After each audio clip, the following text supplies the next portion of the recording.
Looking for some easy cocktail garnishing techniques or some cool cocktail hacks to turn your drinks from ordinary to fancy cocktails? Stay tuned, I got you covered. What's up guys, Sam James, Barprints.co, and in this cocktail tutorial, I've got 4 easy cocktail garnish ideas that impress. Now if you're new to this channel and you're looking for the best in bartending and cocktail advice, go ahead and hit the subscribe button down here. And don't forget to click the notification bell to make sure that you never miss a new video when it comes out. Now not to take away from bar basics like the lemon wedge, the lime wheel, mint garnish, or herb garnish, like I've used in some of these videos right here. But here are a few of my favorite easy garnishing techniques that will help dress up an easy cocktails like a martini or a gin and tonic to make them look like more fancy cocktails. The first on the list of cocktail garnishing ideas is to use dehydrated fruit. Now these are frankly one of my favorites to use because they are the easiest to store, easiest to work with, and they can dress up a cocktail in no time. For the purposes of this video, I'm going to be using a dehydrated lemon wheel, and we're going to use that to garnish a gin and tonic.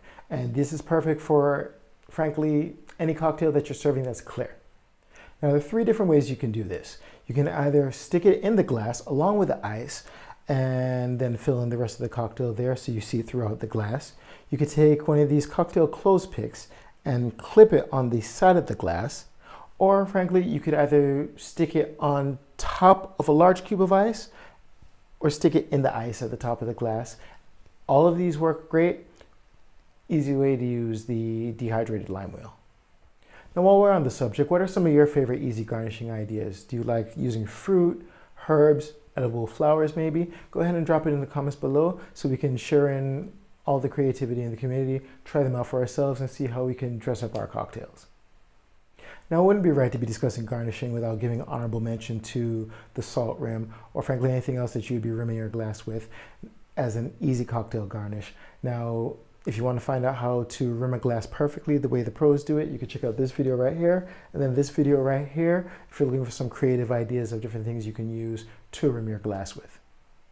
Next we have our fancy orange garnish. Now for this one you're going to need a whole orange, of course, and your Y peeler. Take your Y peeler and then cut diagonally along the orange, and we cut diagonally so we can get a nice long citrus zest and be able to use more of the orange for later. Once you've gotten your citrus zest, go ahead and take your knife and trim it into the shape of a parallelogram. Once you've done that, go ahead and cut from one, be very careful, cut from one point to the other, make sure that you don't cut all the way through, and then take your knife again and do another cut on the opposite side. Once you've done that, take your zest, skin side facing you, and then flip the points around till they're going in the same direction, and then of course just lay this on your glass, and then you're all set. Next we have our ribbon garnish, and this is a great easy garnishing technique for your highballs or your Collins glasses, and works perfectly with any long vegetable like a rhubarb, or in this case a cucumber.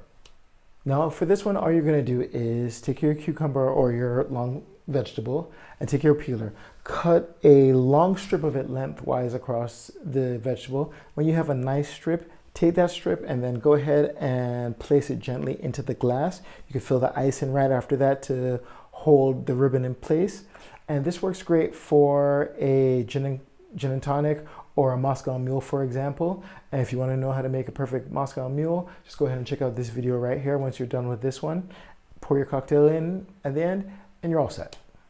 And last but not least, for our 4th garnish idea, you have our rose garnish. Now you can either use a ribbon like we did in the last for the last garnish, or you can use the peel of a fruit. In this case I'm going to be using an apple, and all you do is take your peeler and then you start cutting a broad strip along the fruit, cut it circularly and try to get a nice long consistent strip.